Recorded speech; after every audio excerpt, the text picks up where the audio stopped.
Bonjour et bienvenue donc pour un midi qui est consacré à la Tunisie avec M. Hatem Nafti, qui, me disait-il, était ingénieur en informatique et ingénieur en sciences politiques aussi maintenant, puisque vous avez vous collaborez avec un certain nombre de médias sur principalement les questions qui sont liées à la Tunisie. Et puis vous avez écrit 2 ou 3 livres, dont le dernier donc s'appelle, ça sera d'ailleurs une interrogation que je vous poserai, un populisme autoritaire, vers un populisme autoritaire, point d'interrogation.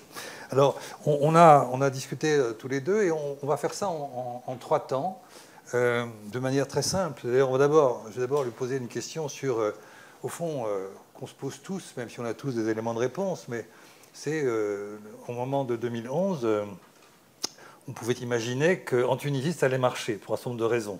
Et finalement, je ne suis pas sûr que ça ait marché. Donc, première question et premier thème, c'est qu'est-ce que c'est que cette décennie alors qu'on appelle de la déroute? J'aime pas trop la formule décennie noire, vous en parlerez sûrement.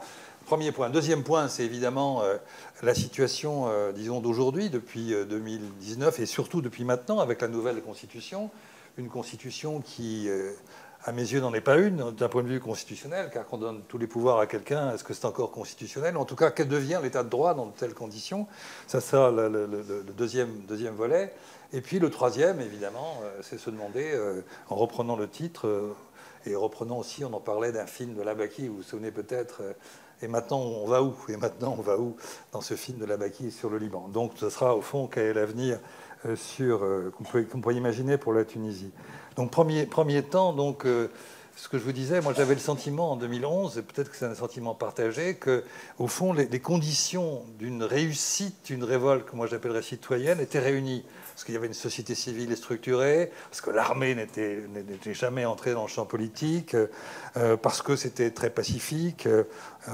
Et puis, il y a une chose que je trouve extraordinaire par rapport à tout ce qui s'est passé ailleurs, c'est qu'il y a eu, moi, ce que j'appelle un moment constituant. C'est-à-dire qu'on a vu des gens se rassembler et faire vraiment, au sens propre du terme, une assemblée constituante, avec des gens qui n'étaient pas forcément des gens qui avaient une expérience politique. Moi, je les ai rencontrés, j'étais à Tunis à ce moment-là. Et donc, bref, on pouvait imaginer que ça allait fonctionner. Donc, ma question, c'est quel est votre diagnostic que vous décrivez dans votre livre et comment on peut expliquer ce qui s'apparente malheureusement à un échec?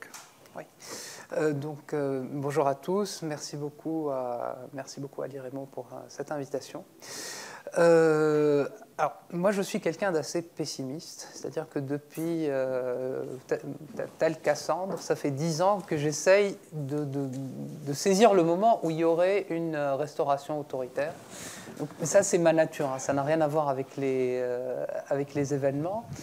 Enfin, encore que, mais j'ai toujours pensé qu'il y avait effectivement, sur les pays qui ont connu en tout cas la première vague de printemps arabe, la Tunisie, pour diverses raisons, dont celle que vous avez citée, avait des chances de réussir, et notamment à cause d'un point qui me semblait intéressant et important, c'est une certaine homogénéité au niveau de la société. C'est-à-dire qu'il n'y avait pas les ferments de la division, vous avez parlé de Halal Awain de Nadine Labaki, qui parle d'un conflit de la cohabitation entre chrétiens et musulmans. C'est des questions qui ne se posent pas. Il n'y a pas véritablement un enjeu religieux, il n'y a pas un enjeu linguistique, il n'y a pas, même s'il y a quelques problèmes de régionalisme et de tribalisme, il y a quand même une certaine homogénéité au niveau de la société. Et donc je pense que c'est ce qui a fait que ça marche plus qu'ailleurs, en tout cas qu'il n'y ait pas ces ferments de la ethnique, on va dire, de la division. Mais il y avait aussi une volonté très importante chez une partie de l'administration et de la classe politique. Il y avait un refus du processus de démocratisation. C'est-à-dire que, et pour moi c'est la plus grande victoire de ce qui se passe actuellement en Tunisie, c'est la victoire de ce qu'on appelle le parti de l'administration. La Tunisie a une tradition administrative plus développée que dans les autres pays de la région. Et on s'est prévalu aussi de ça. On était bien contents. Les hommes politiques rappellent qu'après la chute de Ben Ali, il n'y a pas eu une minute de coupure d'électricité ou de gaz. Et on a longtemps loué cette administration qui ne s'est jamais arrêtée. Il n'y a pas eu... c'est la tête du régime qui a été décapitée, mais en tout cas, l'administration n'a pas cessé. Enfin, on n'a pas eu ce qui s'est passé en Irak, en Libye ou ailleurs. C'est-à-dire qu'il y a eu un mot, d'ailleurs, qu'on entend souvent en Tunisie, une continuité de l'État. Donc ça, c'est bien, ça fait que le pays ne sombre pas et ça nous a sans doute contribué à éviter quelque chose comme une guerre civile, mais aussi, ça dit aussi l'importance de cette administration qui a su, qui n'a pas vraiment accepté le fait d'être dirigée par des partis politiques et qui avait un certain fonctionnement. Elle a été aussi conçue de manière à n'obéir qu'à un seul parti. On parlait du parti-État. Donc voilà, il y avait tout un ensemble d'éléments qui ont fait qu'il y avait un refus au sein de cette administration dans son sens le plus large, c'est-à-dire l'administration bureaucratique, mais aussi l'administration au sens force de l'ordre, forces armées et justice. Il y a eu, je pense, un refus que nous n'avons pas apprécié à sa juste manière. C'est-à-dire que pour des raisons qui pouvaient être parfaitement recevables, on a vu pas mal d'amateurisme, pas mal d'entrisme d'un certain nombre de partis politiques, à commencer par le parti islamiste NAD, où on a essayé d'investir les corps de l'État. Il y a eu une résistance. On a vu des personnes totalement incompétentes devenir PDG d'une entreprise publique juste parce qu'elle appartenait au bon parti politique. Donc il y avait des raisons objectives et totalement recevables de refuser ça, mais il y avait aussi au sein de cet appareil d'État et aussi au sein d'une majeure partie de la classe politique, un refus en réalité de la démocratie. C'est-à-dire que ce qui s'est passé, c'est un petit peu un accident de l'histoire, et à mon sens, il n'y a pas énormément de démocrates dans la classe politique tunisienne. Donc tout ça a fait que, voilà, il y avait un refus, en tout cas, d'aller vers quelque chose vers une démocratie telle qu'on l'entend.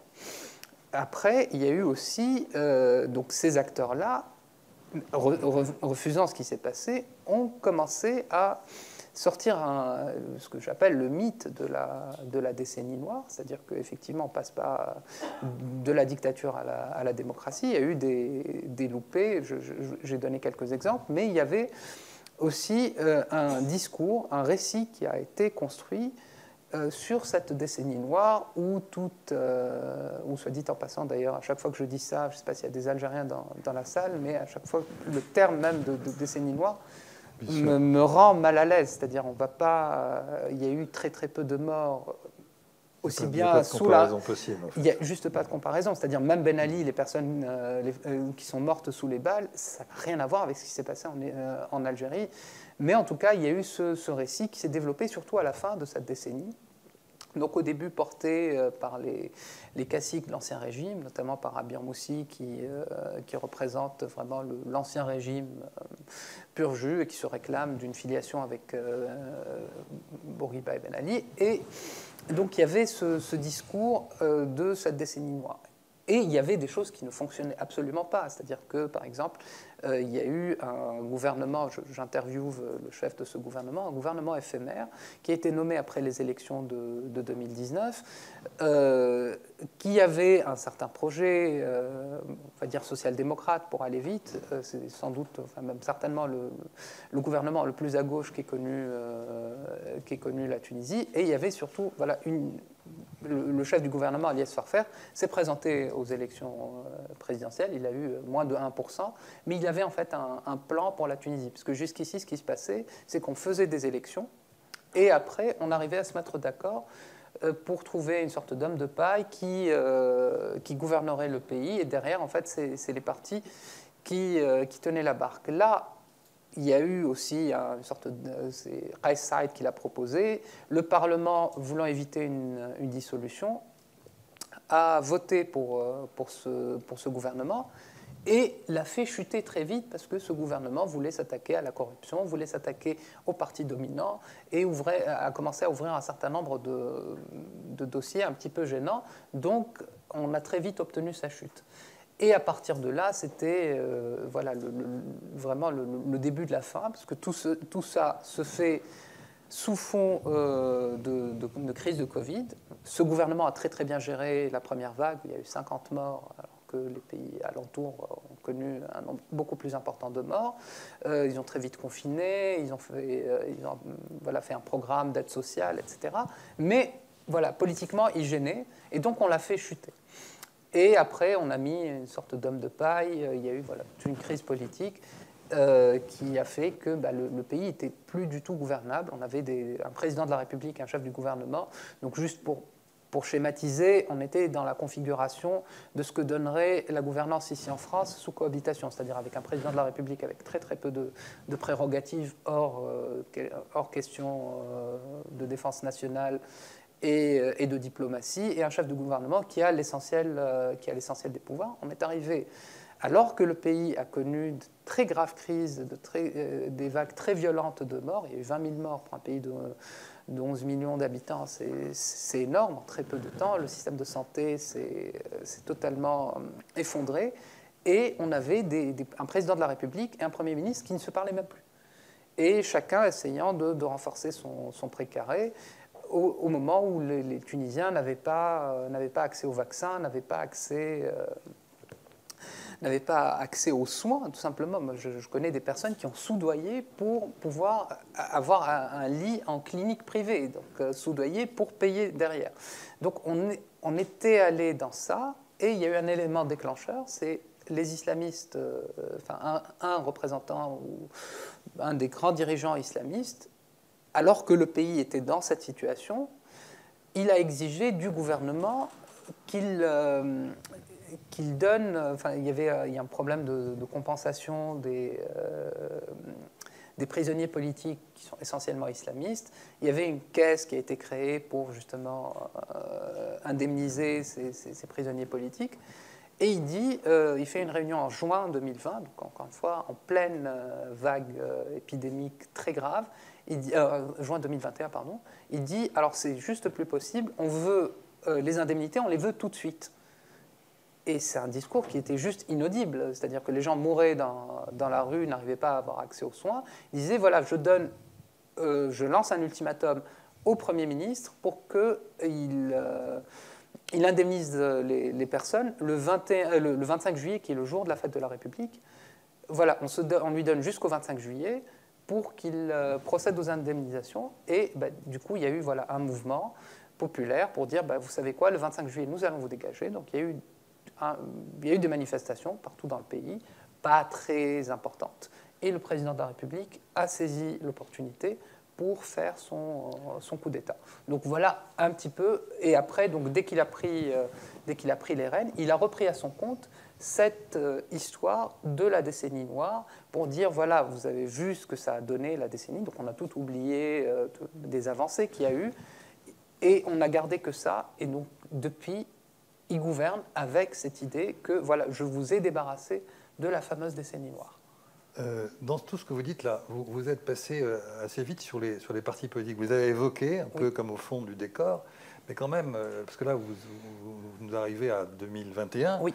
Mais entre, disons, les années qui ont suivi la mise en place de la Constitution, c'est-à-dire 2013-2014, il y a eu un vrai problème dans le système même des partis politiques. Donc c'est peut-être intéressant de revenir là-dessus, parce qu'il y avait, si on regarde le spectre politique à l'Assemblée, il y a un parti fort avec beaucoup de députés, et puis il y a quand même une myriade d'autres partis. Donc c'est intéressant d'avoir que vous nous rappeliez un peu la configuration de ce système politique, et de voir dans quelle mesure ce système politique est en partie responsable, parce que les partis politiques, finalement, qui étaient au fond la preuve de l'expression libre et démocratique, ont été, à mon avis, assez vite discrédités. Donc peut-être que vous pourriez revenir là-dessus avant de revenir à 2021. D'accord. Oui. Non, non, vous avez bien raison, effectivement. Non, mais comme c'est assez vague. Mais effectivement, donc, ce qui s'est passé, c'est que les partis politiques, en gros, en Tunisie, il y a deux grandes familles politiques.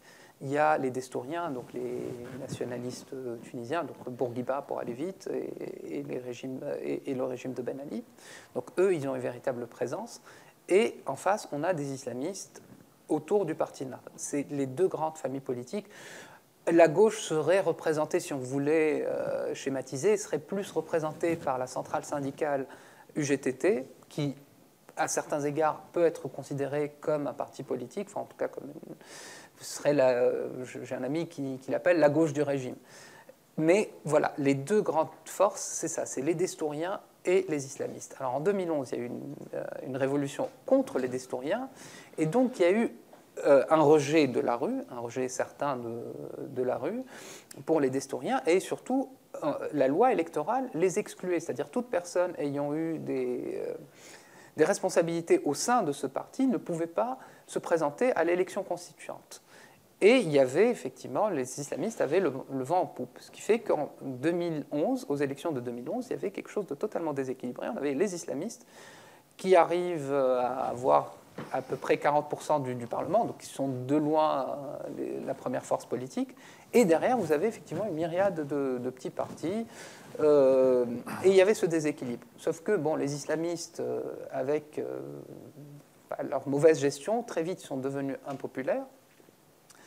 Et il y a eu une montée d'une opposition autour de l'ancien Premier ministre qui a assuré la transition, Beji Caid Sebsi. Donc il a créé un parti avec, en agrégeant des islamistes, pas des islamistes, justement tout sauf des islamistes, des personnes venues de la gauche, des personnes venues justement des réseaux destouriens et des syndicalistes. Et il a réussi à obtenir un certain équilibre. Il y a eu l'année 2013 qui est très importante, où on est allé vers cet affrontement. C'est-à-dire, on était un petit peu sur le théorème de Thucydide, on avait les islamistes qui étaient en train de chuter, la force montante, et il y avait de la violence politique, il y a eu 2 assassinats politiques. Et donc, c'était une année quand même assez charnière. En parallèle, il y a eu le coup d'État en Égypte, et donc les islamistes se sont dit qu'il va falloir négocier avec l'autre force, qui est l'ancien régime, si vous voulez.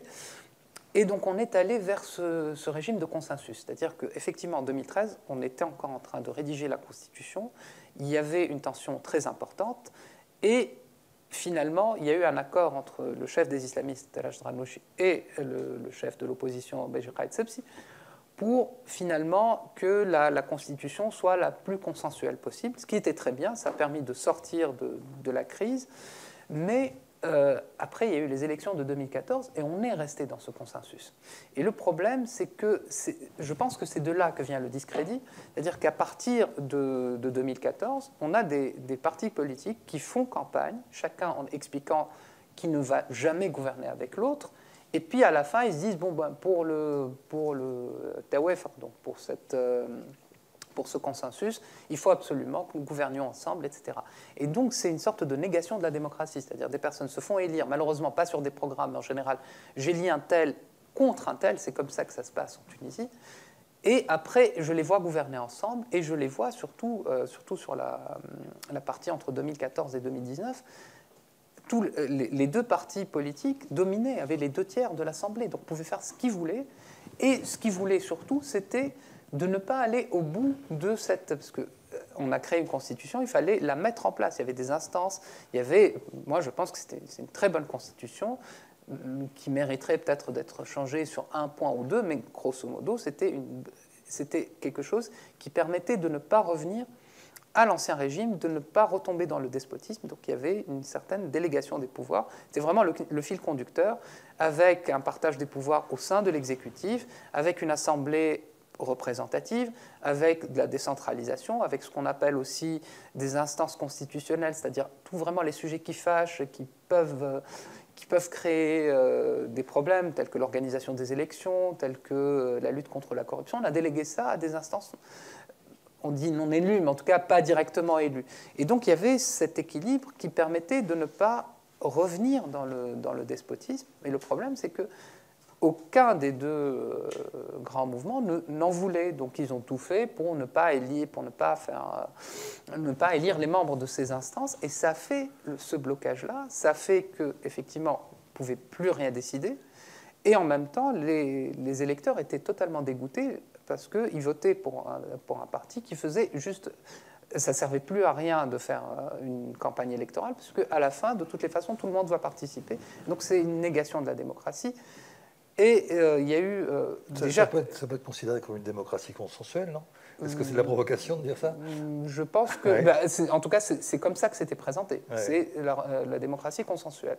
Mais sauf que, à partir du moment où la démocratie est censée aussi traduire la volonté populaire, si on fait l'inverse de ce pourquoi on a été élu, c'est problématique et ça renforce. Et c'est une des raisons qui renforce Reich. J'ajoute qu'après les élections de 2019, on est allé un cran au-dessus, c'est-à-dire qu'on a eu un Parlement, pour le coup, très éclaté, où même les islamistes arrivés en tête n'avaient même pas le quart des sièges, et on avait la survenance de deux pôles que j'appelle réactionnaires, avec deux acceptions différentes, un pôle ultra-conservateur, donc qui se mettrait à la droite de Nava, et un pôle réactionnaire au sens contre-révolutionnaire, donc qui est le fameux Parti d'Esturiens libres, donc vraiment les gens qui se réclament de l'ancien régime.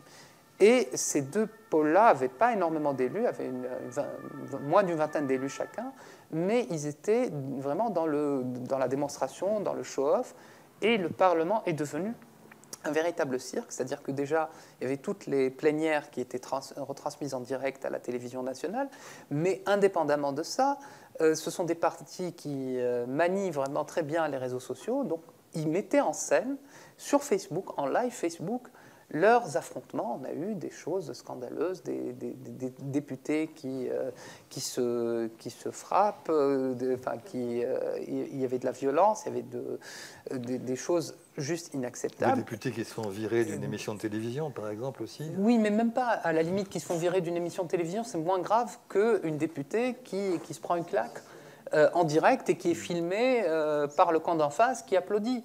Des députés qui arrêtaient, qui faisaient des sit-ins à l'intérieur de l'hémicycle. On avait de tout. Abir Moussi venait affublé d'un casque de moto parce qu'on lui aurait dit qu'on allait la tuer. Et donc, qui venait avec un mégaphone qui interrompait donc, le pays n'était juste plus gérable. Il y avait en gros, juste pour vous dire, la direction de l'Assemblée devait aller vers l'ancien bâtiment, devait vraiment ruser pour pouvoir organiser ses plénières. C'est-à-dire que depuis qu'on est passé en régime monocaméral, la Chambre des conseillers, donc l'ancien Sénat, ne servait plus à rien. Quand ils savaient que, par exemple, il y a tel groupe qui bloque le palais du Bardo, donc l'Assemblée, ils allaient vers l'autre bâtiment pour essayer de travailler. Et le pire de tout ça, c'est qu'on a mis la personne la moins consensuelle du pays, à savoir le chef des islamistes, El Ashranouchi, à la tête de cette assemblée, et c'est quelqu'un de très impopulaire en Tunisie, et c'est quelqu'un qui a décidé de faire en plus une sorte de président bis, c'est-à-dire de se comporter, de faire sa diplomatie parallèle, de convoquer ce qui peut s'apparenter à des conseils de ministres, et donc il a fait de l'ombre à Kais Saied, qui pensait ne pas avoir de relais, ne pas avoir de force politique, et il a défié, et finalement, il s'est largement vengé, mais bon, sur le dos du pays, mais ça, on en parlera plus tard. Donc là, on peut passer au deuxième temps. Voilà. Vous nous amenez. Donc c'est coup de force, coup d'État, vous en parlez dans votre bouquin. À minima, c'est un coup de force, évidemment, en juillet 2021, avec l'utilisation de la Constitution pour finalement écarter la Constitution. C'est-à-dire qu'on utilise l'article 80, qui est l'équivalent dans notre Constitution à nous, c'est le 58, de l'article 16, qui répond à une exigence très particulière, des circonstances exceptionnelles. Donc c'est ça qui s'est passé. Donc là, je vous relance là-dessus. Maintenant, comment ça s'est passé, ce moment, ou ce coup de force, moi j'appellerais ça un coup de force, de juillet 2021? Alors, il faut dire que on est en 2021, au printemps 2021, le pays connaît une crise politique très importante, doublée d'une crise économique et triplée d'une crise sanitaire. Et en mai, un journal avec lequel je collabore, Middle East Eye, publie en exclusivité un plan qui aurait été soumis au président de la République pour qu'il mette en œuvre ce fameux article 80. Donc l'idée, ce serait de convoquer le chef du Parlement et le chef du gouvernement, de les retenir, même de les emprisonner, de déclarer ce fameux article 80, donc l'état d'exception pour péril imminent, et donc de prendre tous les pouvoirs. Donc, c'est un document qui a fuité. Les proches du président, dans un premier temps, ils ont dit non, non, mais ça n'a rien à voir. Et puis le président a dit je ne suis pas responsable des lettres, parce que c'était une lettre qui était adressée au cabinet présidentiel. Il a dit moi, je ne suis pas responsable de ce qui s'est passé. Mais du coup, voilà, ça s'apparentait déjà à un coup d'État. Donc on était en mai, donc 2 mois auparavant. Il y a eu donc cette journée de manifestation contre notamment les islamistes, et le président donc décrète l'état d'exception. Il dit que le péril imminent, alors ça a pas mal bougé. Donc au début, ça pouvait s'expliquer. Il y avait effectivement un effondrement du système sanitaire en Tunisie, en pleine vague. La Tunisie est passée de l'un des meilleurs pays, donc en 2020, à très très bien gérer la première vague, au top 5 des pires pays. En plus, la question des vaccins a très très mal été gérée, donc la vaccination était pas du tout, avançait très lentement. C'était essentiellement les personnes les plus âgées et donc de toutes les façons les premières à mourir. Donc on était dans ça. Donc il a dit bon, de toutes les façons, là, il y a une embolie du système de santé. Donc voilà, j'arrête, je siffle la fin de la récréation. Et après, donc le péril imminent, on a commencé par ça, puis finalement c'est devenu le Parlement.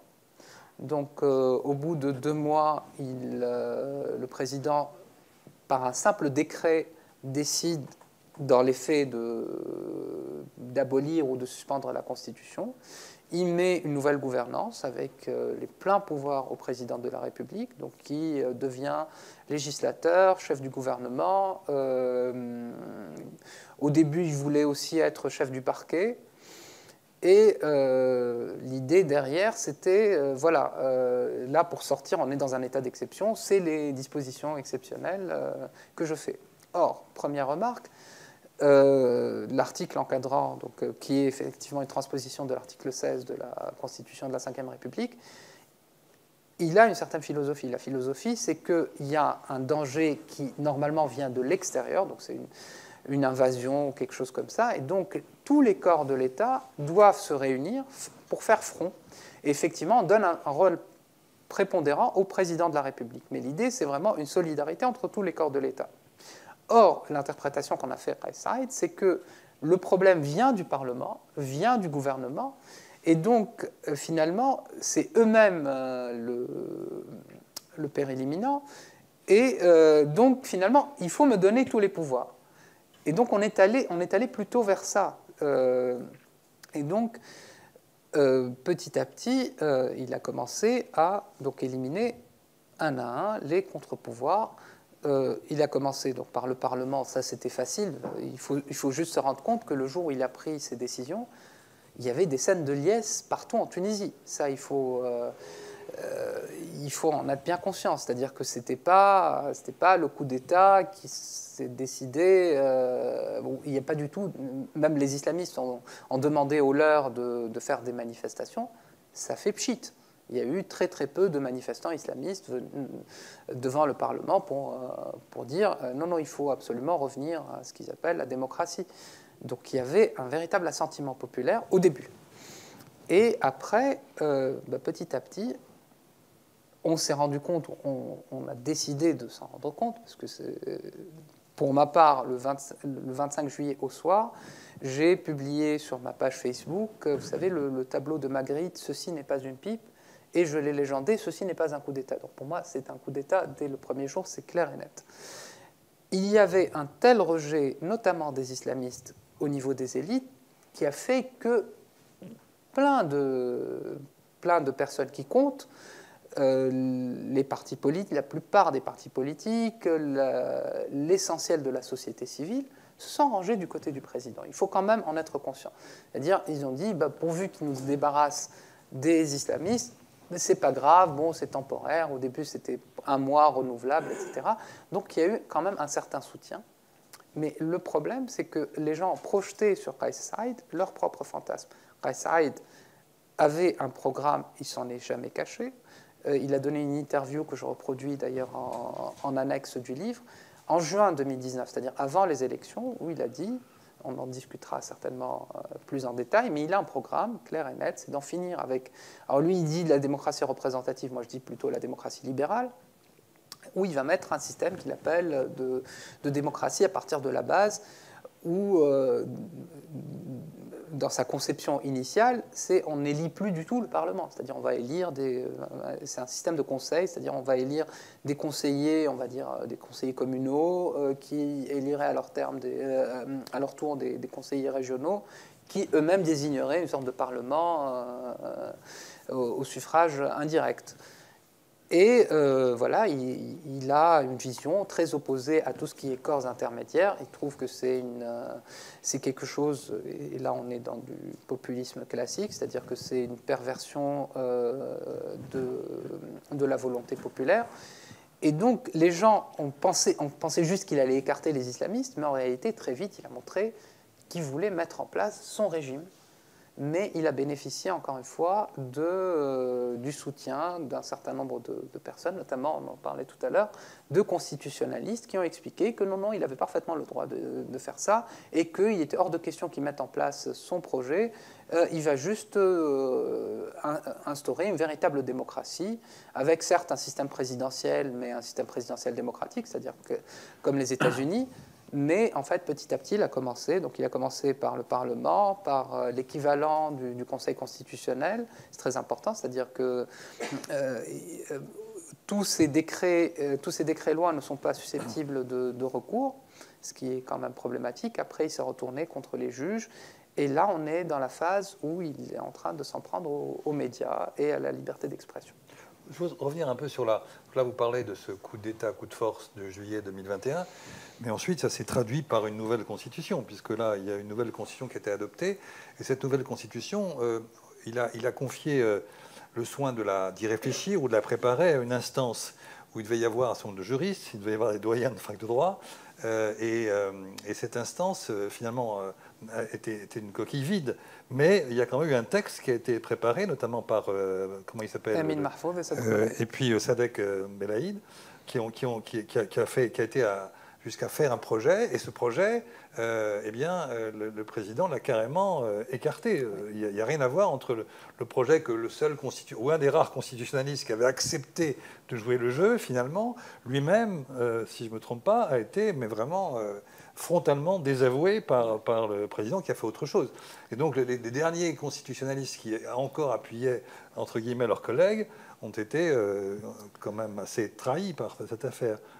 Et c'est important, cette façon dont ils ont élaboré. Et juste encore un mot, oui, mais en termes de constitution, c'est que la comparaison entre celle de 2013-14, c'est qu'il y a une vraie assemblée constituante, pluraliste. Alors que là, nous sommes dans une instance qui est fermée et qui, en plus, n'a pas eu droit au chapitre, puisqu'une fois qu'elle a sorti son texte, ce texte a été balayé par le président.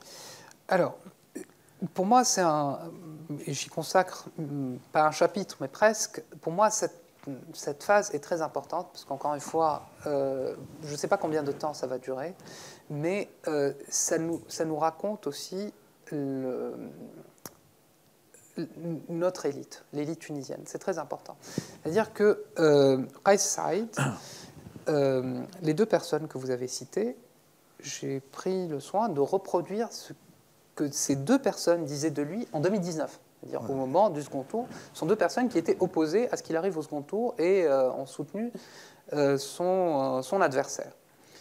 Et il y avait, je reproduis un certain nombre de posts Facebook d'Amin Mahfouz, donc l'un de ces deux juristes, où il dit clairement que c'est un islamiste, un homme très dangereux, il ne faut pas lui confier le pays, etc. Un an plus tard, il y a ce coup d'État, et on retrouve ces personnes autour de lui. On a un problème en Tunisie très important chez une bonne partie des élites, c'est qu'on se positionne toujours par rapport aux islamistes. C'est-à-dire, on ne va pas réfléchir, on ne va pas penser une question, on va se dire que pensent les islamistes de ça, et on va faire l'inverse. Ou alors, je ne vais pas soutenir un projet parce qu'il est bon ou mauvais, je vais le soutenir parce qu'il pourrait mettre en difficulté les islamistes. Et donc, ces personnes qui ont dit pique-pendre de Kais Saïd sont allées le voir, parce que lui, il avait quand même besoin de cette légitimité académique, Kais Saied n'ayant jamais eu son doctorat. Donc il y avait aussi d'autres personnes expliqueraient que tout ce qui se passe, c'est une revanche entre anciens collègues de la faculté des droits et sciences juridiques de Tunis. Et malheureusement, c'est en partie vrai, c'est-à-dire que c'est des haines recuites que 11 millions ou 12 millions de Tunisiens subissent aujourd'hui. Donc ces personnes-là ont décidé de se porter caution de Kais Saied en expliquant que non, ce qu'il fait, alors c'est effectivement l'état d'exception, on est dans des dispositions exceptionnelles, et voilà, dans l'article 117, donc dans le décret 117 qui a sorti en 2022, qui est une sorte de phase préconstituante pour dire voilà comment les choses vont se dérouler jusqu'à la mise en place d'un nouveau régime, il y avait une sorte d'article, l'article 22 de mémoire, qui dit tout ceci vise à mettre en place un régime démocratique dans lequel il y aurait un équilibre entre les pouvoirs et qui permettrait de traduire correctement la volonté populaire et d'aller vers un régime démocratique. Donc eux, ils se croyaient malins en se disant, voilà, moi, ma caution, Amin Mahfouz a sorti un livre actuellement pour dire, non, non, moi, je suis coupable de rien. Il m'a garanti qu'on allait vers un régime démocratique. Moi, je l'ai cru. Bon, il y avait un certain nombre de points qui étaient problématiques, la mise au pas des juges, des attaques contre toutes les instances, enfin contre tous les corps intermédiaires. On voyait clairement qu'ils ne voulaient pas du tout aller vers quelque chose de démocratique. Et eux, ils disaient non, non. Et en réalité, ils étaient bien contents qu'il ait sorti les islamistes, et eux, ils avaient un projet d'un régime présidentiel démocratique et d'un mode de scrutin, parce qu'il y a aussi, on ne va pas rentrer dans les détails, mais le mode de scrutin était aussi une partie du problème, ça donnait des assemblées, c'était difficile d'obtenir des majorités, donc de gouverner derrière, et ça donnait lieu à on en a parlé, à ces alliances contre nature. Donc eux, ils portaient ce projet depuis quelques années, ils disaient, c'est le moment ou jamais, voilà, on a quelqu'un qui veut faire table rase, et on va se coller à lui, quitte à avaler quelques couleuvres, et donc c'est ce qu'ils ont fait. Mais le même texte disait, dès le début, que c'était une instance consultative. Donc il a dit, je vais mettre en place une instance consultative, et donc il leur a laissé le champ libre pour faire ce qu'ils veulent. C'était aussi intéressant par rapport notamment aux partenaires occidentaux de se dire, voilà, on a quand même des personnes éminemment respectables qui nous expliquent que non, non, on va vers la démocratie. Donc ça lui a permis de s'installer parce qu'on est toujours dans cette logique du fait accompli, de s'installer dans le temps, de faire sa petite tambouille, et derrière, on envoyait ces personnes-là discuter avec notamment les ambassadeurs occidentaux pour dire non, non, tout va bien, rassurez-vous. Mais la règle du jeu était claire, c'est un truc consultatif. Il a fait une sorte aussi de consultation en ligne qui a réuni à peu près 5% du corps électoral. Il a dit voilà ce que les Tunisiens ont voulu, moi je vais l'appliquer. Alors même sur cette consultation qui n'a mobilisé que 5% du corps électoral, on lui disait non, pas besoin d'une nouvelle constitution, il faut juste amender l'actuelle. Il a dit bon, d'accord, donc on va faire une nouvelle constitution.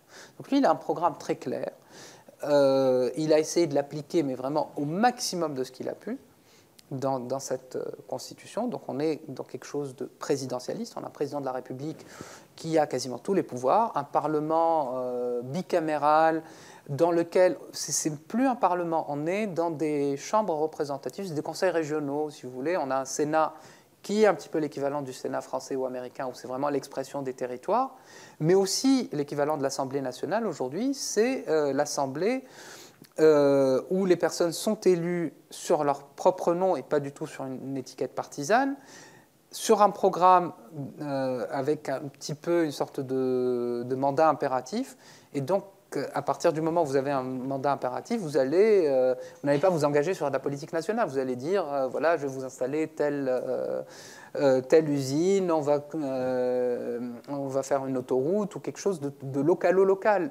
Et donc, c'est quelque chose qui vraiment sort complètement la politique en ce qu'elle est la gestion de la cité. Et on a un président de la République qui a tous les pouvoirs. Donc on élit une personne pendant 5 ans, elle a tous les pouvoirs, elle ne peut jamais être destituée Alors que dans les constitutions avant, il y avait des cas de haute trahison. Enfin, il y a quelques cas qui faisaient qu'on pouvait démettre un président de la République qui n'est jamais poursuivi pénalement pour ce qu'il fait et jamais poursuivi politiquement, c'est-à-dire jamais attaqué. Il est totalement irresponsable. Et alors en théorie, on peut faire chuter un gouvernement, mais en réalité, il faut les 2/3 des 2 chambres. Donc c'est juste pas possible. Et si on avait 2 motions de censure, avec la deuxième motion de censure, on a le choix soit de l'appliquer, donc de virer le gouvernement, soit de dissoudre l'Assemblée. Et en fait, partout, donc on parle plus de pouvoir, on parle de fonction. Donc on a un Conseil supérieur de la magistrature qui est aux ordres du président, une Cour constitutionnelle qui est nommée aussi par le président, et on a quelque chose de totalement déséquilibré au profit du seul président de la République. Et aujourd'hui, alors maintenant c'est trop tard, parce que aujourd'hui ces personnes qui l'ont accompagné et qui ont été très maltraitées, c'est-à-dire cette commission a rendu ses travaux, et il a dit donc à M. Belaïd, il lui a dit bon, merci pour votre travail. Je rappelle que ce n'est que consultatif. Et après, il a sorti une toute autre copie, mais qui n'a strictement rien à voir avec ce qu'on lui a donné. Comment vous expliquez qu'au moment du référendum, car ça a été ensuite soumis à référendum, il y ait quoi, 30% maximum de participation? Comment vous expliquez? C'est de la lassitude ou c'était un désaveu? C'était quoi? Parce que quand même, à un moment donné, il y avait une certaine participation. Les gens étaient heureux dans les années 2013-2012. Et là, on tombe à, c'est ça, 30% ou un peu moins, je ne sais pas. 30,5. Oui, 30% de participation. Ça veut dire que 2 Tunisiens sur 3 ne sont pas allés voter. Ouais, ça a du sens, non? Oui, ça. Alors, quel sens? Alors, oui, ça a plusieurs sens. Déjà, on était dans quelque chose de décroissant, c'est-à-dire le taux de participation au plus fort. On était à 50% du corps électoral. En 2011, on n'était pas... Et ça n'a fait que décroître. Alors, pareil, comme en France, quand il y a une élection présidentielle, il y a un regain de participation, mais on était, de toutes les façons, on a à peu près 50% des Tunisiens qui sont totalement désaffiliés, c'est-à-dire qui ne s'occupent absolument pas de la question politique. Donc déjà, il y a une sorte de vote censitaire, parce que la moitié des Tunisiens ne s'intéressent pas. Et c'était le cas pour ce référendum. Ce qui s'est passé, c'est que la plupart des forces politiques ont appelé au boycott, et d'après les sondeurs, on a eu quelque chose comme la moitié des Tunisiens, de toutes les façons, ne sont pas intéressés, et en dépit du score soviétique, parce que la Constitution a été adoptée par 95% des voix, je pense que c'est quelque chose qui n'a pas été trafiqué, c'est vraiment ce qu'il y avait dans les urnes, mais rapporté à la population tunisienne, on a grosso modo 50% des personnes qui ne sont pas intéressées, et dans les 50%, on a 2 moitiés. Une grosse moitié qui était en faveur, pas vraiment de la Constitution, mais en faveur de la rupture avec cette fameuse décennie noire, et une autre moitié aussi, donc 25%, qui rejette. Alors, très peu sont allés voter contre, parce qu'il y avait, je pense, un parti politique qui a appelé à voter contre, et les autres ne sont pas du tout allés. C'était une forte abstention. Dans mon cas, par exemple, c'était une abstention militante. C'est-à-dire que je suis allé me faire prendre en photo devant le consulat général de Paris pour dire, voilà, il m'est même arrivé de voter sous la dictature, mais là, je boycotte. Donc il y a eu, voilà, grosso modo, il y a eu ça. Et l'idée derrière, c'est, on a quand même travaillé l'opinion au corps pour dire que c'est soit nous, soit le retour des islamistes. Enfin, ça dépend chacun. Parce qu'il y a quand même un fort rejet des islamistes, et c'est 2 rejets totalement différents. C'est-à-dire qu'il y a un rejet progressiste des islamistes qui disent, voilà, eux, on n'en veut pas, on est un pays moderniste, libéral, tout ce que vous voulez. Et il y a un rejet, si vous voulez, du Tunisien lambda qui a vu quand même que les islamistes étaient fortement corrompus, qu'ils étaient sectaires. Donc vraiment, le Tunisien de la rue, enfin le Tunisien lambda, rejette les islamistes. Alors pas parce qu'ils sont conservateurs, non, mais vraiment.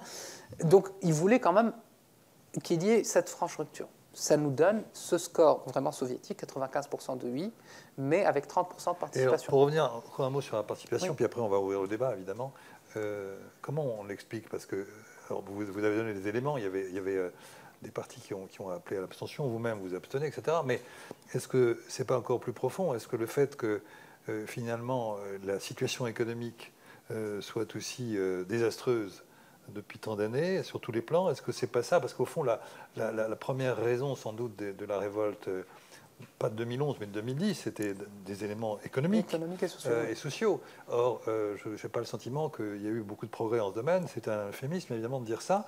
Donc, est-ce qu'il n'y a pas aussi cette idée que, finalement, on rejette le politique, comme on le fait dans d'autres pays, parce que, finalement, sur le plan concret, quotidien, la situation économique et sociale n'évolue pas. Et quand j'ai regardé les chiffres là, ces derniers temps sur la Tunisie, tous les indicateurs sont en rouge, que ce soit l'inflation, le chômage, la dette extérieure, etc. Est-ce que ce n'est pas une dimension très importante, ça aussi, la dimension économique? Alors, qu'il y ait des personnes totalement désabusées, oui, certainement. Mais le problème, c'est que Kais Saïd, on a parlé de la Constitution, mais pour moi, le plus important chez lui, c'est pas tant la Constitution, c'est le programme, le projet. Si on a peut-être 5 minutes, c'est très important d'expliciter on va après ouvrir ce que c'est. C'est-à-dire que pour moi, beaucoup plus important que la Constitution en tant que telle, qui lui donne effectivement de larges prérogatives, c'est son projet. Alors son projet, qui s'appelle la démocratie par la base, c'est un projet et politique et socio-économique.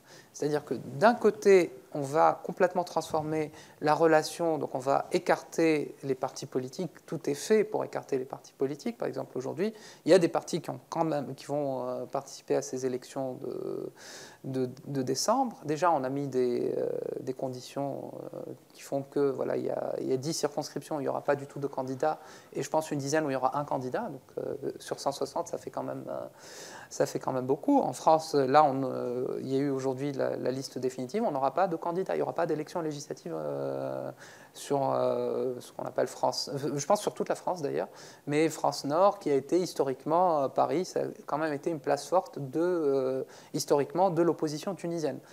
Il n'y aura pas d'élection législative en décembre, faute de candidats.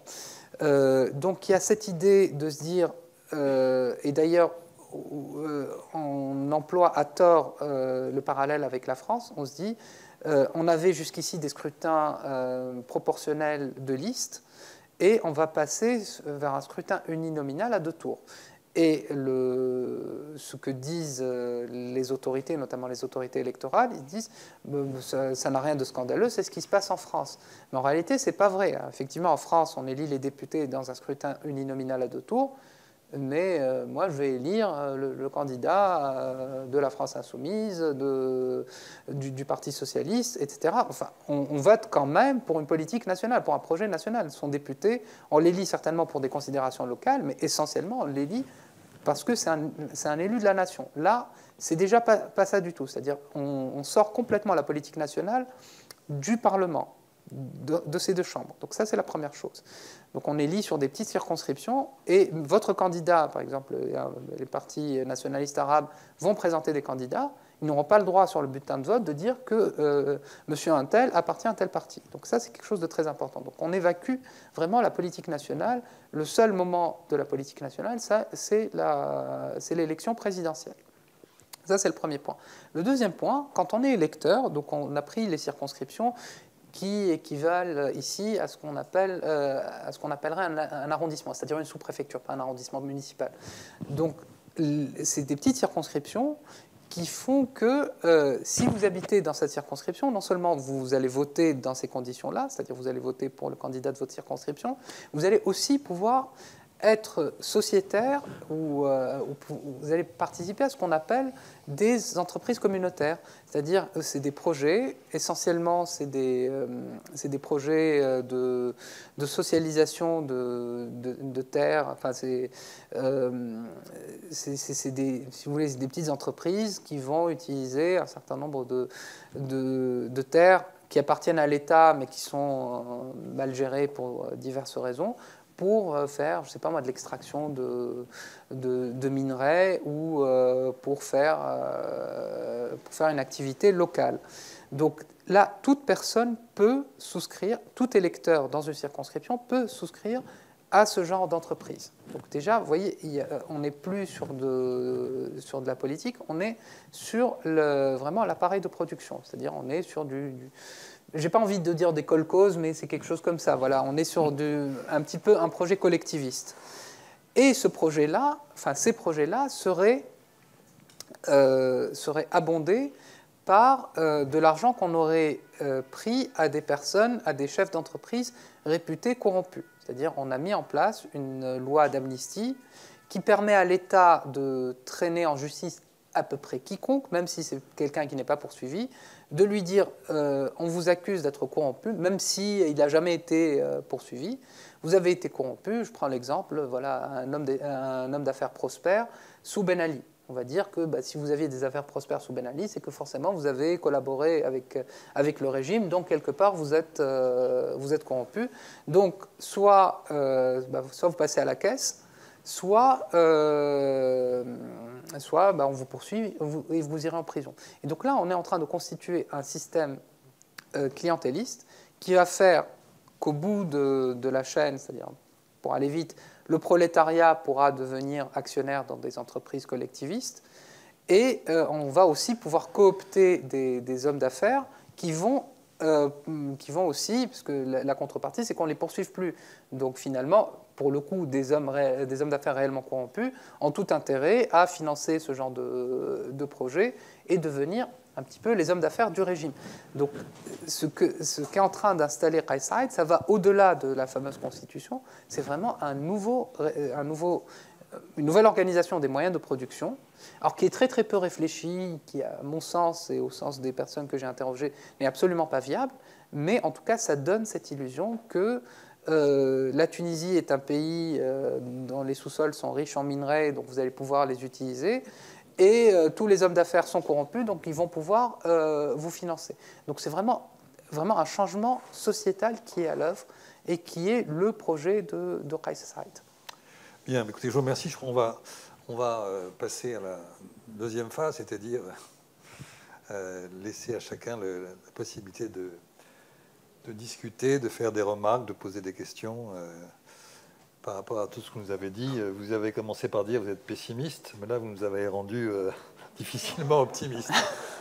Alors, je laisse la parole à celui qui voudra ou celle qui voudra la prendre. Un régime discrédité, un rejet des élites politiques, des difficultés socio-économiques. Cela ressemble beaucoup à la France. Les scénarios tunisiens ont-ils des chances de se reproduire si un parti illibéral arrivait au pouvoir en France, parti en constante progression? Oui, alors c'est vraiment une question parce que mon livre s'adresse à des Tunisiens, mais aussi à des Français. Oui, il ne faut pas penser que ce qui se passe en Tunisie est vraiment réservé aux Arabes qui, de toutes les façons, ne sont pas faits pour la démocratie. Je pense sérieusement, et je mets en évidence un certain nombre d'éléments, que ce que propose aujourd'hui Kais Saied est dans les cartons des partis illibéraux. C'est-à-dire que, par exemple, dans la constitution de Kais Saied, si jamais il y a un blocage, si l'Assemblée... tout est fait pour qu'il n'y ait pas de contre-pouvoir au sein de l'Assemblée, donc ça va être une Assemblée totalement atomisée. Mais mettons, tout atomisé qu'elle soit...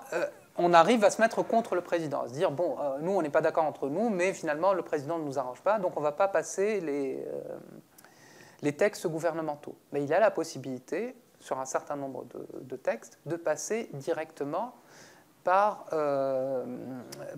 voie référendaire, sans passer par le Parlement. Vous savez qui a proposé ça pour l'élection de 2022 ?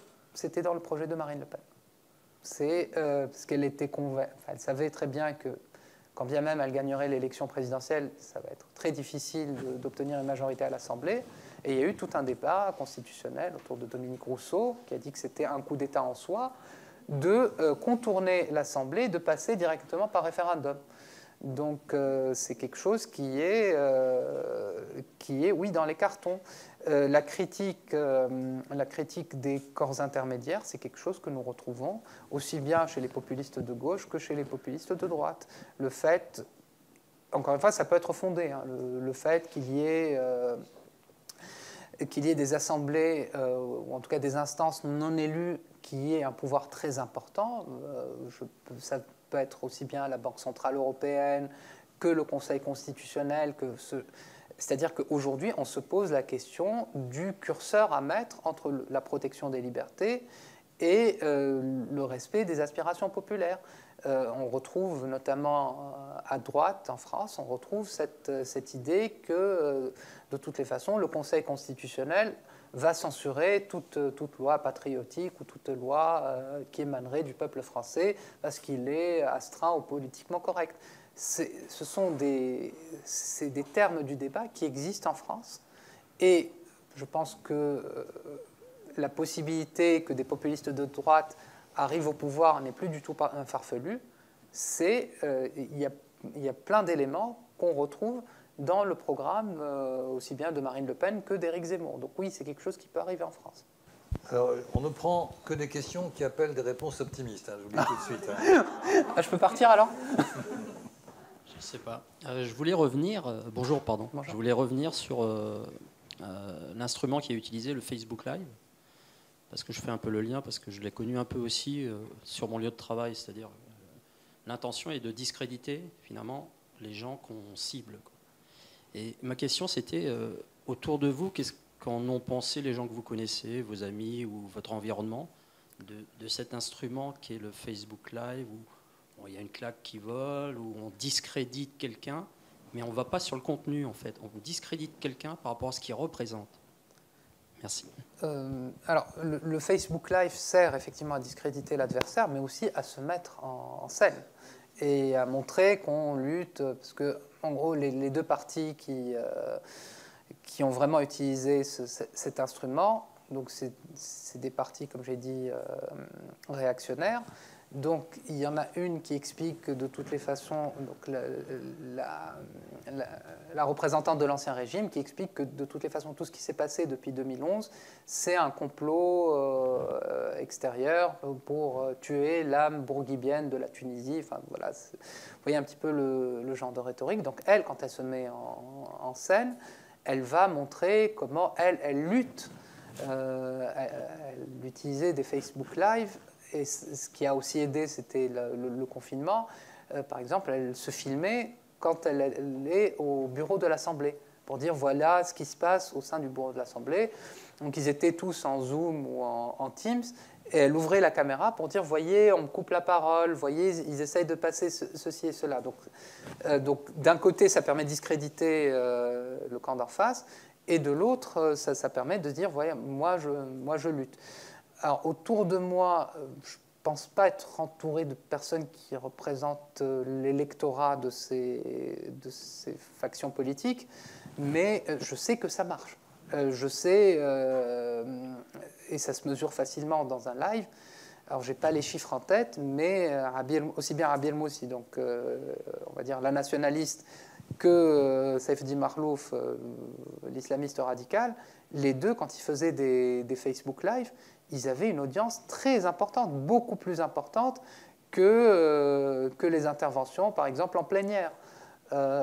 Donc c'est quelque chose qui marchait. Et puis bon, ça permet aussi de faire du divertissement. Donc on peut voir un clash entre deux Instagrammeuses ou alors un clash entre deux hommes politiques. C'est à peu près, ça permet aussi, ça discrédite la politique. En ce sens, ça devient vraiment de la politique spectacle, mais au sens le plus primaire du terme. C'est-à-dire que c'est un clash parmi d'autres. Alors aujourd'hui, Instagram me propose tel Instagrammeur qui n'est pas d'accord avec l'autre et qui se renvoie à des stories parallèles, ou alors mon champion qui est en train de lutter contre le camp d'en face. Et ça permet aussi de faire, oui, du spectacle sur la vraie politique, j'ai envie de dire. Alors, qui sont les alliés de Kais Saïed sur le plan international? Parce qu'à l'époque, on parlait d'officiers émiratis, égyptiens qui lui ont fait le plan de coup d'État. Depuis la Révolution, on sait que d'un côté, il y avait le Qatar qui finançait Al-Nahda et les Émirats qui étaient plus pour le Qatar finançait tout le monde. Alors, mais qui étaient plus pour Nida Tunis. Donc aujourd'hui, est-ce qu'il a des alliés? Et s'il en a, on sait qu'il est très proche de l'Algérie, mais l'Algérie ne va pas le financer. Mais est-ce que... Pour l'instant, le seul pays à l'avoir plus ou moins financé, bon, il y a eu la France il y a 2 jours, mais le seul pays à l'avoir financé, pour le coup, c'est l'Algérie.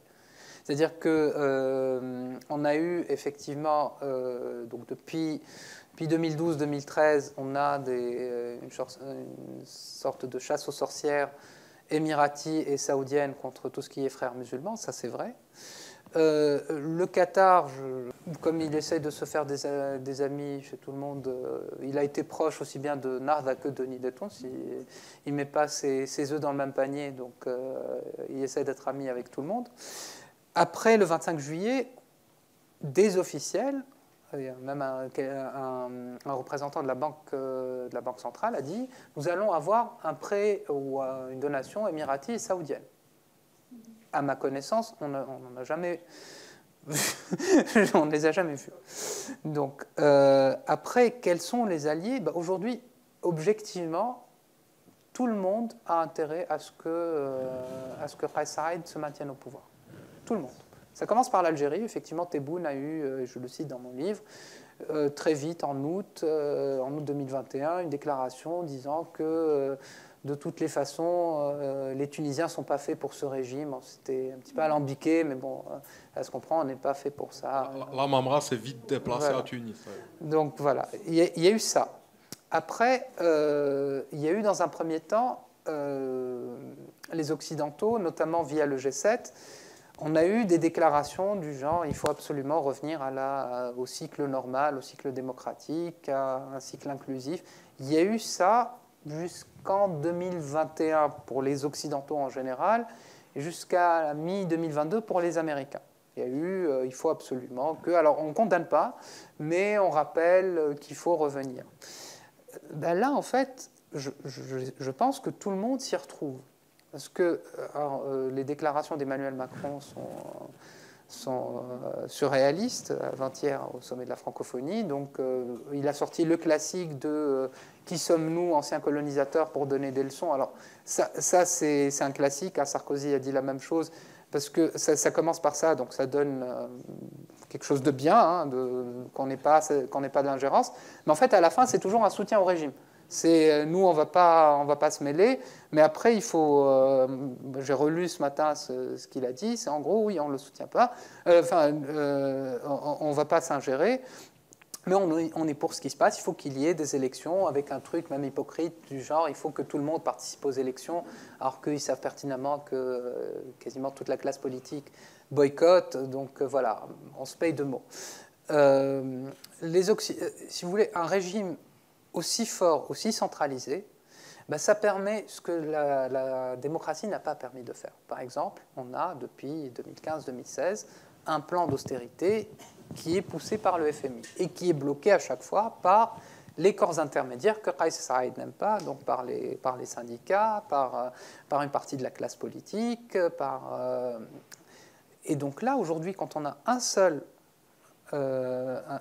interlocuteur, qui a la légitimité, ou surtout la stabilité pour faire passer ça, et il a un Parlement croupion, ou qui peut de toutes les façons contourner, ben, la Tunisie est en train de finaliser un accord avec le FMI que des gouvernements beaucoup plus libéraux dans le discours que Kais Saied n'ont jamais réussi à faire. Donc là, on va avoir un plan d'austérité en bonne et due forme, et pour le coup, ça arrange tout le monde. Qu'on ait une telle coopération en matière migratoire, bah, ça arrange les Français et les Italiens. Il y a eu une restriction sur les visas l'année dernière, qui a moins touché la Tunisie que l'Algérie et le Maroc, mais c'était quand même une amputation de 30%. Là, on a rétabli les visas, et il faut lire le communiqué conjoint des 2 ministres de l'Intérieur, où on dit que, en gros, je n'ai pas la phrase en tête, mais que les Tunisiens font ce qu'il faut. Donc, en gros, il y a un aéroport au nord-ouest de la Tunisie, pas très loin de la frontière algérienne, qui, aujourd'hui, sert quasi exclusivement à rapatrier des clandestins. Et en plus, comme ce n'est pas Tunis, donc c'est loin de l'agitation médiatique, et donc ça se fait sans aucun problème. Et pour moi, la déclaration de Macron dit ce qu'elle dit, c'est-à-dire que non, on peut toujours donner des leçons de démocratie, de droits de l'homme, mais en réalité, quand on a un pouvoir fort, stables qui nous permettent qui permettent de sécuriser la frontière, qui fassent le gendarme pour nous et qui en même temps appliquent les réformes, tout le monde y trouve son compte. Évidemment, c'est évident, les autres pays arabes sont bien contents que l'anomalie tunisienne ait été corrigée. Donc, quand vous dites un pouvoir fort, c'est un pouvoir fort depuis quelque temps, mais pour qu'il soit installé de manière pérenne, encore faut-il qu'il y ait des soutiens. Alors quels sont les soutiens de ce pouvoir que vous qualifiez de fort aujourd'hui? À l'extérieur? Alors non, à l'intérieur. À l'extérieur, c'est clair ce que vous avez évoqué, mais à l'intérieur. Parce que quand on voit qu'il y a donc une grande indifférence, les 70% d'abstention, les partis qui sont discrédités, bon, alors d'où vient le fort, le pouvoir fort dont vous parlez? C'est qui? Quelles sont les forces sociales, sinon politiques, ou administratives, comme vous évoquiez tout à l'heure, qui le soutiennent pour pouvoir dire que c'est un pouvoir fort? Alors, on va commencer par la partie administrative que j'ai déjà développée. C'est effectivement l'administration aujourd'hui, à part 2-3 lubies du président, quand on lit les décrets-lois qui sont passés, ils sont rédigés par l'administration et ils passent sans aucun problème. La police n'a jamais été réellement attaquée, alors qu'on a de la violence policière en Tunisie, on a beaucoup de... il y a eu 20 personnes qui sont mortes dans des circonstances qui restent à éclaircir, impliquant la police. Il y a eu un seul cas qui est allé à peu près à son terme, où un jeune qui s'est noyé ou a été noyé par la police, qui n'a pas reçu l'assistance de la police et qui a été frappé. On a expliqué que c'était qu'il est mort par imprudence, ou je ne sais plus comment ça a été formulé, mais en tout cas, donc les policiers ont été copés de 2 ans de prison, ils n'ont même pas été incarcérés. Donc ça, c'est le maximum qu'on ait fait. Il y a des violences policières dans les quartiers populaires, dans les régions intérieures, et le président de la République, qui voit de la corruption partout, ne trouve rien à redire. Donc la police a les coups des franches. Et lui, il a tout intérêt aussi, pour mater un éventuel mouvement social, il a tout intérêt à avoir la police de son côté. Donc, ça, c'est déjà les premiers soutiens du pouvoir. Les autres soutiens, c'est justement la population qui, aujourd'hui, certainement par lassitude, ne sort plus. C'est-à-dire qu'il y a eu des pénuries alimentaires cette année qui auraient fait bondir. Enfin, avant, les Tunisiens sortaient pour un rien. Il y a eu des pénuries alimentaires en plein mois de Ramadan, il y a eu plein de choses, et il n'y a pas eu de véritables mouvements sociaux. Pourquoi? Parce que Kais Saïed, ça a été, c'est quand même, on n'en a pas beaucoup parlé, mais pendant 10 ans, il a labouré les terrains qui lui ont été laissés par les autres, c'est-à-dire qu'il s'est adressé aux marginaux. Il a de vrais relais dans ce que j'appelle le mouvement social autonome. Il n'est pas... aujourd'hui, ce qui se passe, c'est qu'il y avait de forts mouvements sociaux. Aujourd'hui, ils sont divisés, parce qu'il y a une partie qui croit quand même qu'on peut arriver à quelque chose avec Kais Saïed, qui a un discours social, qui parle de cette Tunisie des oubliés, etc., enfin, qui parle vraiment à ces régions marginalisées, à ces groupes marginalisés, et donc il continue à avoir un soutien, y compris chez ces groupes qui pouvaient effectivement se manifester à un moment ou à un autre et dire au pouvoir, nous sommes là. Aujourd'hui, il n'y a pas véritablement de mouvement social, sauf dans 2 villes, dans la seconde ville d'ailleurs de Tunisie, mais ça reste très localisé. Il n'y a pas eu de mouvement, un véritable mouvement social national. Donc ça lui permet aussi de continuer. Et le meilleur ami et le meilleur soutien de Kais Saïed, c'est cette fameuse classe politique qui, d'une part, est largement discréditée, et aujourd'hui, elle est inaudible, et en plus, elle est, si vous voulez, elle est très fortement divisée. Pour aller vite, il y a 3 pôles. Il y a les islamistes et leurs alliés qui étaient au pouvoir, et donc contre lesquels s'est opéré le coup d'État, qui n'ont pas fait de véritable aggiornamento, et donc ils se disent non, il faut rétablir, c'était très bien, etc. On va peut-être, oui, il y a eu des erreurs, vous voyez, des trucs, comme dirait Georges Marchais, c'était globalement positif ce qu'on a fait. Donc ça, pour peu qu'il se manifeste, ça fait des points de popularité pour ça. Il y a des gens qui ne veulent plus entendre parler de ça. Il y a l'Ancien Régime, autour de sa chef Rabi El Moussi, qui arrive, qui a vraiment des relais partout dans le pays, qui est celle qui fait le plus bouger les foules, mais ça reste ça reste les partisans de l'Ancien Régime. Elle n'arrive pas à aller vers les autres et les autres ne veulent pas aller vers elle parce que elle a la même critique que les autres de ce qui se passe aujourd'hui, c'est-à-dire que c'est un pouvoir fort qui est en train d'installer un système dictatorial, mais dès lors qu'on aborde la question des droits de l'homme, très vite elle revient à un discours quasi fascisant, très proche de ce que disent les proches de Kais Saied. Et enfin, on a une nébuleuse qui va de la gauche radicale au centre droit, de partis dits démocratiques, qui rejettent les deux premiers pôles d'opposition et qui surtout n'ont aucun relais. C'est-à-dire que c'est des personnes qu'on voit qui sont partout auprès des ONG, on les voit sur les plateaux télé, sur les plateaux radio, qui ont... moi, je me sens proche de cette nébuleuse-là, mais qui n'ont juste pas d'existence sur le terrain. C'est-à-dire en dehors des quelques quartiers chics de Tunis et des quelques plateaux radio et télé, ils sont inexistants. Et ça, c'est très ancien, ça. Le manque d'implantation de la gauche, ça va même jusqu'à la droite. C'est vraiment tout ce qui n'est pas Ancien Régime. Les partis qui voulaient essayer d'exister dans les années 90, au moment de cette pseudo-ouverture, en fait, quand il y a eu des élections, n'avaient aucune réelle implantation. J'ai envie de dire que c'est pire que dans les années 90. Par exemple, il faisait 4%, 5% ces partis à l'époque.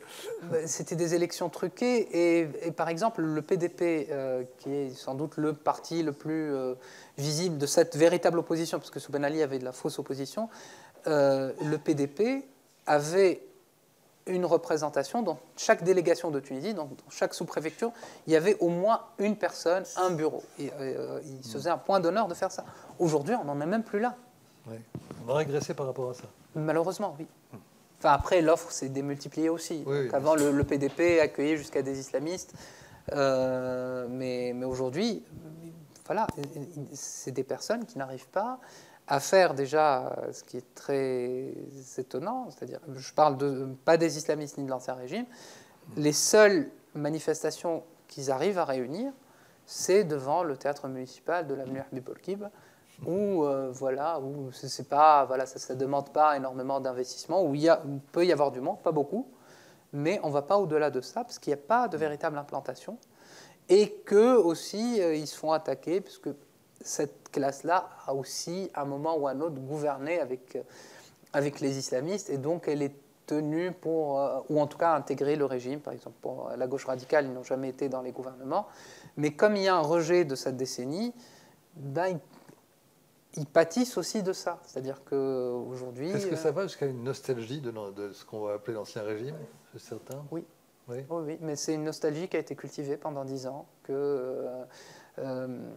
et c'est quelque chose qui peut s'expliquer. C'est-à-dire qu'on a, vous l'avez bien souligné, c'est parti, on est quand même parti d'une révolte socio-économique. S'il y a eu un invariant, c'est vraiment la classe, c'est vraiment la politique économique et sociale. C'est-à-dire que très vite, dès 2011, il y a eu les bailleurs de fonds qui se sont précipités pour dire non, on va vous accompagner dans cette transition. Donc effectivement, il y a eu des investissements pour la démocratisation dans la société civile, mais sur l'économie, et pour moi c'est le plus important, il fallait surtout pas que ça change. Il y a eu le Deauville de 2011, où on a promis de l'argent, d'ailleurs une bonne partie de cet argent, on n'a jamais vu la couleur, mais en réalité, il n'y a jamais eu de rupture. C'est-à-dire, ce que propose Kais Saied, c'est aussi une véritable rupture par rapport à un modèle socio-économique qui remonte aux années 70. Et personne n'a voulu aller dans ça, et on était toujours dans l'idée de vraiment plaire aux bailleurs de fonds, plaire aux partenaires, et surtout ne pas réellement questionner le modèle économique en Tunisie et la place de la Tunisie dans la mondialisation. On était toujours resté sur la même chose, donc des services à bas coût. Et en plus, on arrive, aujourd'hui, c'est même aggravé par la situation, on arrive on est en train de demander, parce que le modèle économique, c'est pour attirer des investisseurs étrangers, on va avoir des salaires bon marché, une main-d'œuvre plutôt qualifiée, et en contrepartie, un État social qui permet justement que les gens puissent vivre de ces bas salaires. Donc, avec un système de compensation, là, ce qu'on est en train de faire, c'est de dire qu'il faut maintenir les bas salaires, mais enlever tout ce qui est compensation. Et c'est ce qu'exige le FMI. Et en plus, ça arrive au moment où on est dans une crise inflationniste mondiale. Donc, mais le projet du FMI, c'est vraiment ça, c'est arrêter la compensation, passer au prix réel, au moment même où, avec la compensation, avec toutes ces aides, tous ces filets sécuritaires, les Tunisiens n'y arrivent plus. Et donc on va vers une explosion sociale. Je suis désolé, vous attendiez quelque chose de... Non, mais je suis patient, ça va arriver. Est-ce qu'il y a une autre question? On a encore du temps pour poser quelques questions. L'Union européenne a fait, j'ai lu ça ce matin, 200 millions d'euros, bien sûr. Aller très loin avec. Bon, non, mais enfin, je veux dire, c'est la dernière chose qui a été faite. Vous êtes sûr que ce n'est pas la France? Je pense que c'est la France. 200 millions d'euros, c'est le prêt, alors, et le prêt qu'a accordé la France pour développer l'enseignement du français. Donc c'est certainement pas pour sortir de la crise économique. Non, en tout cas, c'était pas indiqué, c'était pas celui-là. Il y avait aussi l'Union européenne. Mais 200 millions d'euros, c'est rien. C'est vraiment rien. Allez-y.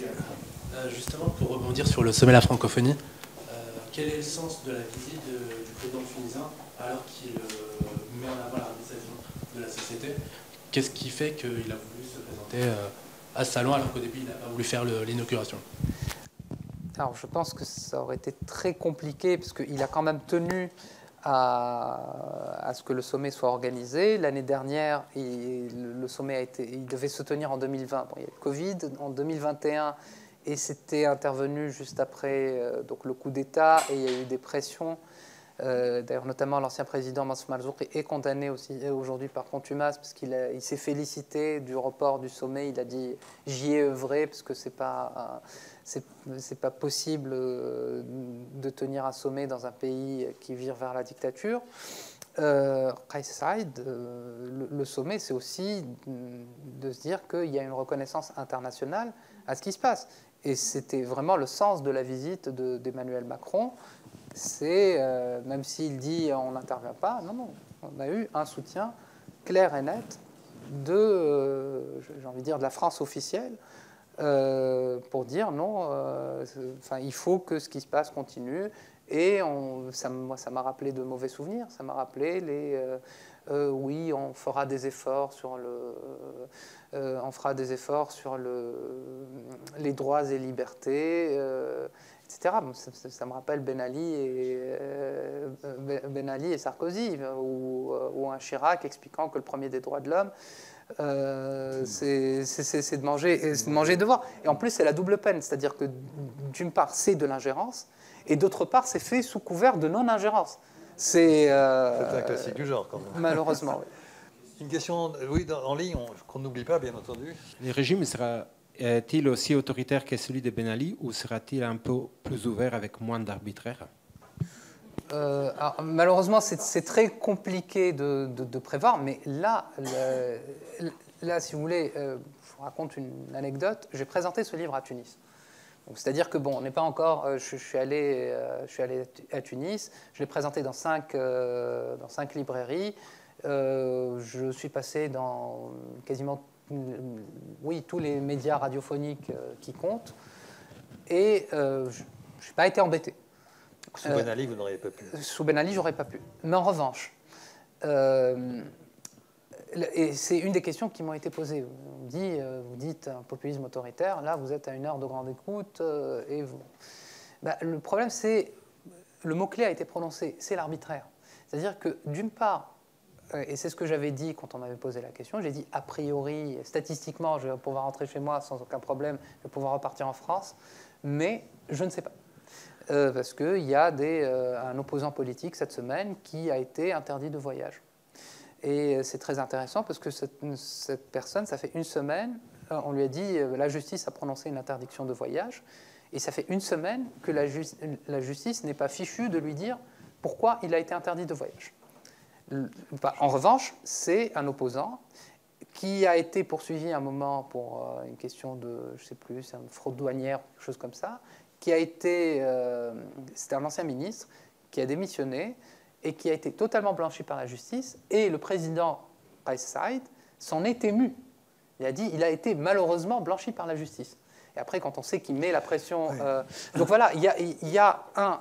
Juste pour essayer d'être complet. D'une part, on a une tentative de mise au pas de la justice. Il y a eu des juges qui ont été virés du jour au lendemain, accusés de plein de choses, mais en réalité, les dossiers étaient tellement vides que le tribunal administratif les a rétablis et le pouvoir ne veut pas les rétablir dans leurs fonctions.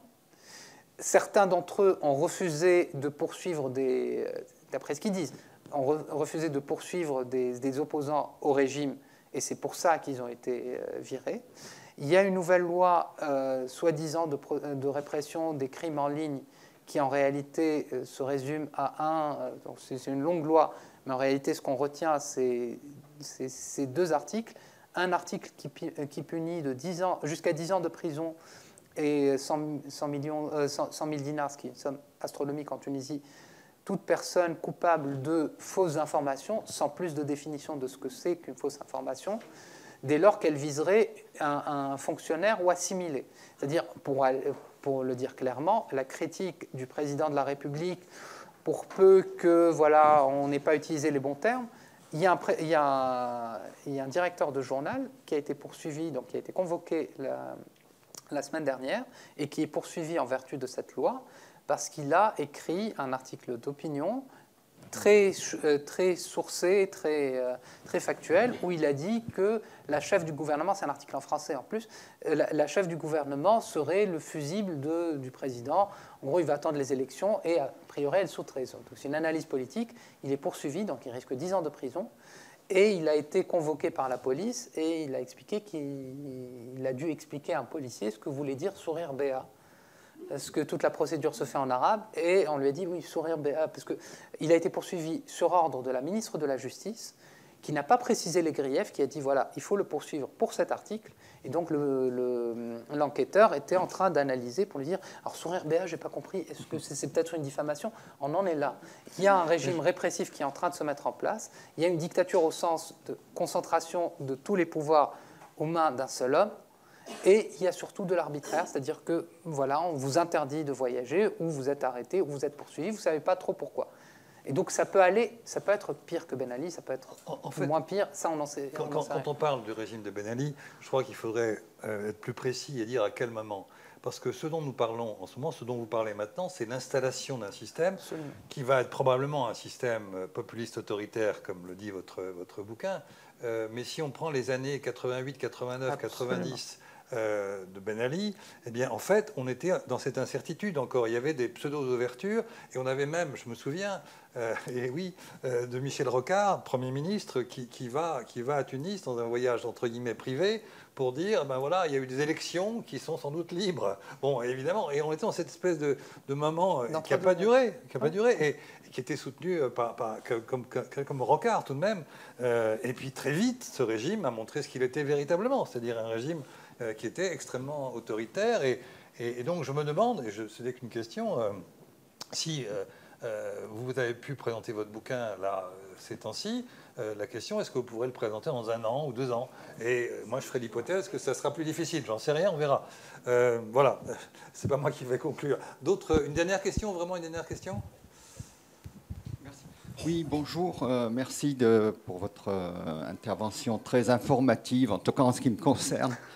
Je voudrais savoir, dans l'exposé que vous avez fait de ce qui semble être l'idéologie ou le projet en matière constitutionnelle du président, je me trompe peut-être, mais j'ai cru déceler des relents de livres fer de Kadhafi et de la notion de Jamahiri et tout ça à la base et tout. Alors je me trompe ou... Alors, disons que je vais faire un petit peu de promo et je ne vais pas vous spoiler, comme on dit. J'ai trouvé si vous voulez, la critique que fait Kadhafi de la démocratie représentative, on trouve à peu près les mêmes éléments. Ce système de conseil il y a des ressemblances, mais il y a aussi des choses qui sont... Disons que c'est un petit peu plus démocratique ce qui se passe en Tunisie. Il y a enfin, ce qui est prévu en tout cas. Il y a des élections. Le chef de l'État est quand même élu parce que Kadhafi était autoproclamé guide de la révolution et il avait la possibilité de défaire ce que décidait même l'assemblée plénière des comités populaires. Donc il y a des éléments de kadhafisme, parce que bon, c'est la première critique qui a été adressée à Kais Saied. Là, vous faites du kadhafisme. Il y a des éléments, il y a des points communs, il y a aussi quelques divergences. Ah ben, en différence, la Tunisie n'a ni pétrole ni armée. Oui, il y a ça aussi, effectivement. Bien, écoutez, je crois que je vous remercie tous. Je vous remercie. Deux bons points. Ouais. Je vous remercie pour cette intervention très intéressante. Alors, je vous rappelle le livre. C'est Tunisie vers un populisme autoritaire, et vous avez remarqué qu'il y a un point d'interrogation. Donc la question c'est, est-ce qu'on doit maintenir ou non le point d'interrogation? C'est une question rhétorique. Voilà. Merci à tous. Merci.